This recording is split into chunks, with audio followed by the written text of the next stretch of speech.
So today, the goal of this talk, it actually came up from a comment, an email that I got from one of our Paper Path members. And the Paper Path member had mentioned that it was a feedback about the Paper Path. And she had mentioned that before joining the Paper Path, she tried to make everything perfect and it all kind of got in the way for her and she just never seemed to get anything done. It seemed to be a constant trying to get things done. And that perfection was holding her back from actually completing things in a reasonable time or at all. So, with the paper path, one of the things that she learned was how to take things one step at a time and how to focus on getting it done, not necessarily making it pretty. So that's what I wanted to talk about because that sparked that thought for me. Hey, Rita, good to see you. Nice day today from Pennsylvania. It must be nice up there. So I wanted to kind of go deeper into the focusing on done, not pretty, as far as any of our organizing goes, because we can all easily fall into that trap, can't we? Hey, Mary, good to see you. Nice to have you here. Um, I know that with organizing, it's really tempting to try to make things perfect.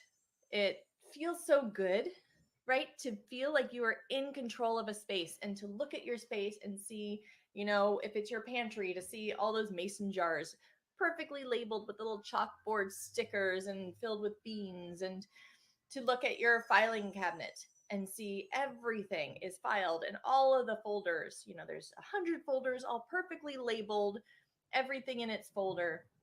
And that is, of course, always our goal, right?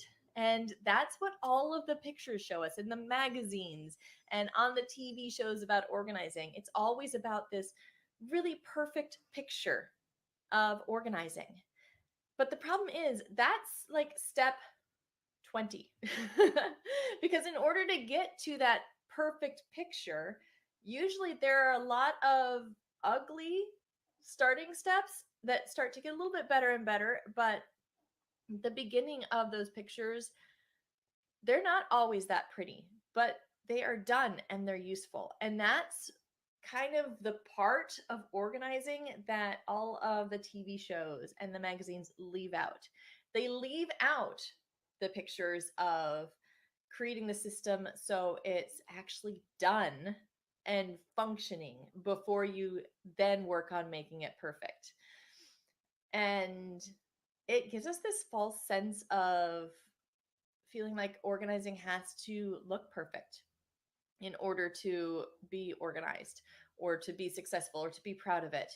Um, but no, I'm here to tell you the goal is not for it to be perfect. The goal is not even for it to be pretty at first, especially if you have a space that's overwhelming at first. So if you have a ton of papers that need to be filed and put away, or if you have that entire junk room, that guest room that becomes the catch-all, at first it's not going to be pretty when you first get it organized, and that's not the goal. The goal is not to make it perfect and labeled and pretty when you first organize. The goal of that first pass is to make it functional and to get it done. And one example of that is within the paper path, we talk about our onion method, and we talk about how when you're setting up something like a file cabinet, you want to, for your first pass at setting up your file cabinet, try not to do the 100 different file folders, each with individual labels, and each paper has its own file folder practically.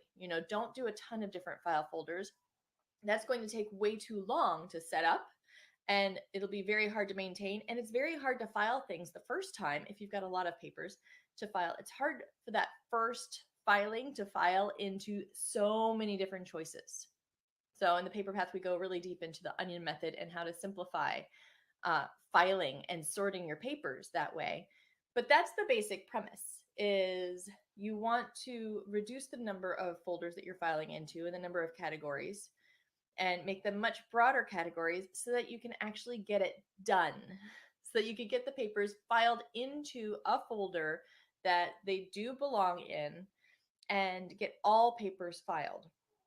Now, once you have all of your papers filed into these much broader categories in your filing cabinet, then at that point, when you are finally done filing your papers and then everything is filed and it's been sorted through, there's nothing that needs to be gone through anymore, that's when you can go back for that second pass and start to make it pretty.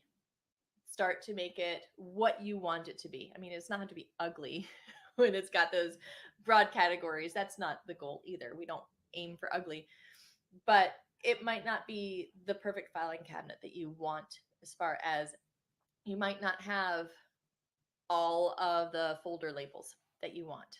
Maybe the categories are much broader than you would prefer, and you would like to have, instead of just banking, you would like to have each bank account have a file folder. Well, that first pass, that's not when you're setting up the file folder for each bank account. The first pass is when you're putting in all the bank account information into a folder called banking. And then once everything has been filed like that, that's when you go through and then you can do the second pass, because it's going to be very easy to then create smaller subcategories, smaller folders from those broad categories, because then they're all in banking. Then it's simply adding a folder per bank account and pulling them out into those bank accounts. But if you were to try to do that from the very beginning, then that would take forever and you would probably not finish. You would feel much more frustrated. It would use a whole lot more brain power than you really have. Um, and most likely you would either give up, or it would take so long that the project would not be completed in a reasonable amount of time. So, your first pass with organizing, just remember that that first pass, I call it the rough first draft of organizing. That first draft of organizing your pantry or your file cabinet or your guest room, it's not about making everything beautiful, finding the perfect labels, finding the perfect containers. The first pass is about figuring out what's going to function best for you. So, for example, maybe in a pantry, maybe as you're organizing that, you might not have the perfect containers yet. And quite frankly, I say don't buy the containers until you've already sorted out and categorized what you have. So you're going to categorize what you have first. Figure out, okay, how much do you have of canned goods? Maybe if you're going to separate out vegetables, and fruits and meals in a can. Maybe if you're going to do all those, then you're going to figure out how much that you generally have for each category, and that's when you would put them in bins.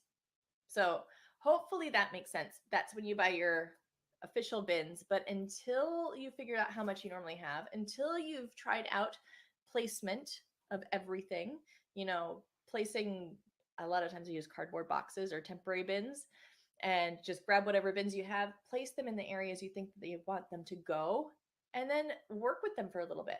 Try them out for a little bit, move things around, see what's working for you.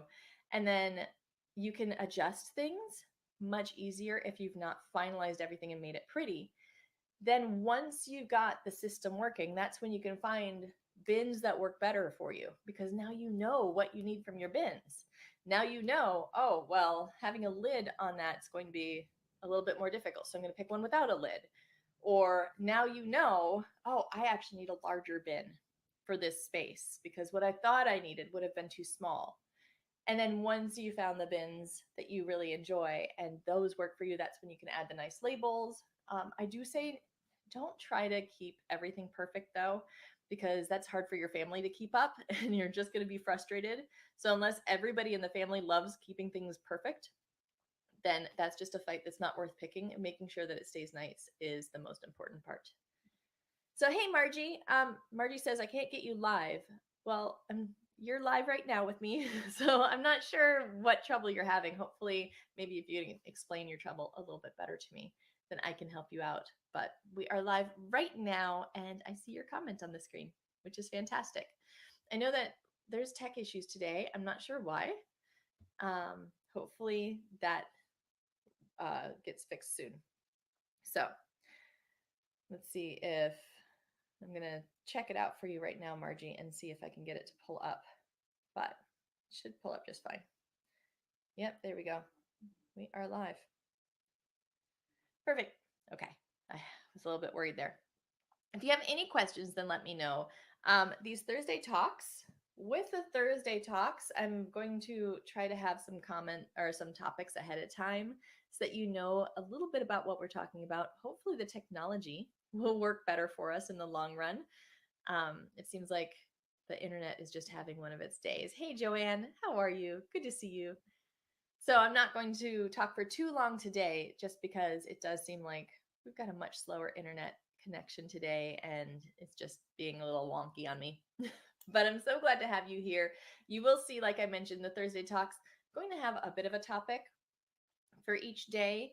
I will try to make sure to announce what that topic is. And it's always pretty much based on comments and emails that I get from you. So if there's anything that you wanted to hear me talk about, then please write it in a comment, send me an email, and that's where I pull some of these topics from. It's from you because you are what's most important to me, and I absolutely love this time with you. Well, I'm going to keep it short and sweet today. I love you so much. Next week, I will be back with a bit of a longer Thursday live. Tonight is the last chance to register, or not just to register. Right now is the last chance to register for tonight's Important Papers workshop. Now, the Important Papers workshop, you might need to pause the video and write that down. And I think that it might be in the links in the description of this video. I'm not positive, but the Important Papers workshop is a free workshop that's 1 hour long. And the last one is this evening. And after tonight, Thursday, the 23rd at 6 p.m., Thursday, September 23rd, 6 p.m. Eastern time. After that one starts, it's not going to be available again until sometime next year. I'm not sure when next year. So if you do want to learn how to get all of your most important papers organized and all that important data in one place, easy to grab, easy to get your hands on, make sure to register for the Important Papers workshop tonight. If you can't attend live, that's okay. You will get a limited time replay. The replay will be available for 4 days after the workshop ends. So make sure to register. It's the last chance for this year. But other than that, I'm just happy to have you here. I love seeing you. Hey, Socorito, good to see you again. It's been a little bit since I've seen you. Welcome, welcome. So I'm wrapping this one up a little bit early because tech issues are just a little bit rough, but that's okay. I'm excited to have you here, and I will see you very soon, beautiful. If you're a Pathfinder, I'll see you over in the Facebook campfire group at noon. I love you. Goodbye, sweetheart.